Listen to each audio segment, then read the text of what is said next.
আসসালামু আলাইকুম, শুভ দুপুর সবাইকে। বরাবরের মতো প্রত্যেক দিনে আজকে চলে আসলাম আবার আমার আপনাদের মাঝে। তো আজকে আমি একটু আলু দিয়ে এই কি জানি ডিমের ঘাটি আলুর ঘাটি রাজশাহীতে দেখি এই খাবারটা বেশি খায়।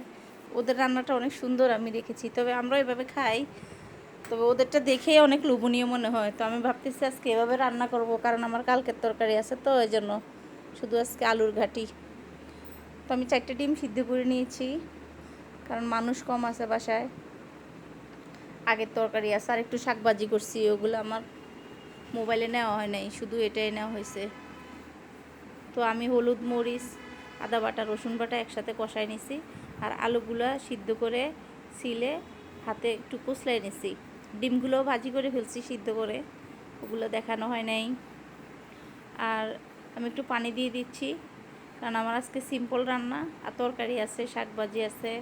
শাকভাজিটাও করছি, ওটা আর করা মোবাইলে নেওয়া হয় নাই, কারণ হলো আজকে একটু শাক টোকাই আনছি মাদ্রাসা থেকে আসার সময়, ভালো লাগছে শাকগুলো আমার।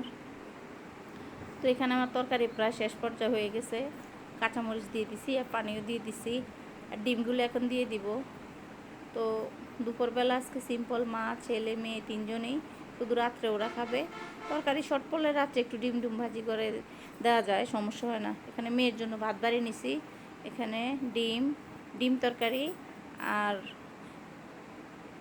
তরকারি এমনি মশলা দেখতে অনেক সুন্দর হয়েছে, কালারটাও ভালো হয়েছে, খেতেও মজা হয়েছিল। আমি একটু ধনে গুঁড়ো আর জিরা গুঁড়ো দিয়ে দিয়েছিলাম, বাসায় ধনেপাতা ছিল না, ধনেপাতা থাকলে দিতাম। আর ওখানে কলার তরকারি, আর এখানে আছে হেঁচি শাক, ওটা হেঁচি শাক মানে আসার সময় নিয়ে আসছিলাম। আল্লাহ হাফেজ।